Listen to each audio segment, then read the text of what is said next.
तर चाल पुढं देशाचं काम करायला. कशाला मागं सरकतो? चाललं पुढं. कधी नाही कधी तुला जास्त लागन, उठाच लागन. आता जसं आपल्या गुरुदेव सेवा मंडळवाल्यांनी इथं कार्यक्रम आयोजित केला, जर हा केला नसता तर हे काही सुधरत नव्हतं.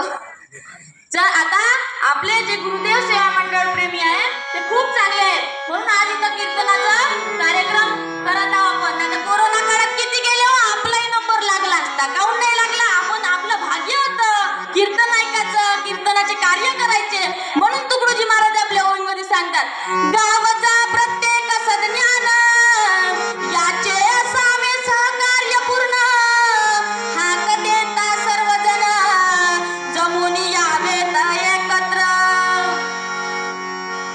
म्हणजे तुकडोजी महाराज म्हणतात की गावाचा प्रत्येक सज्ञान, पोरग, तरुण, आबाजी, सगळेच, आजी, मोठी आहे, सगळे एकही नाही सुटलं त्याच्यातून. सगळे सज्ञान याचे प्रत्येक कार्यामध्ये गावातल्या सहकार्य असले पाहिजे आणि हात दिल्यावर पटकन आलं पाहिजे, जसं घरचं काम आहे अशाने. कारण आपलं गाव हे घर आहे.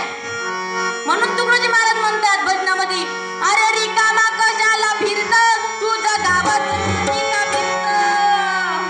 गडबड नका करू, नाही तर भजनच म्हणते म्हणून. तसं नाही करू. अरे रिकामा कशाला बसतो, तुझं गावच नाही का तीर्थ. तीर्थाले जाते लोक, पंढरपूरले जाईन, तुळजापूरले जाईन. अरे तुझं गाव तीर्थ नाही का रे बाबा? अरे तुझं गावच तीर्थ आहे. बघ ते एकदा त्याच्यात डोळे घालून. आता झाडं तोडणं चालू आहे. 400 करोड शेती काहीतरी आता नाही का दान, म्हणजे असे झाडं कापण्यासाठी कंपन्या निस्त्या करण्यासाठी तिथं उभ्या. लोकांना आपली जमीन दान केली हो, नुसते एका पैशासाठी. तुकडोजी महाराज म्हणतात पैसा नाही तरी जर. आता गाडगे महाराज एकदा कीर्तनाला गेले, जसं मी कीर्तन करत आहो ना तसं कीर्तनाला गेले. आता कीर्तन संपलं त्याचं, जेवले खावले निघाले वाटण आपल्या. कोणीतरी गाडगे महाराज पैसे नाही देत म्हणून 5 रुपयाची नोट त्याच्या खिशात टाकली.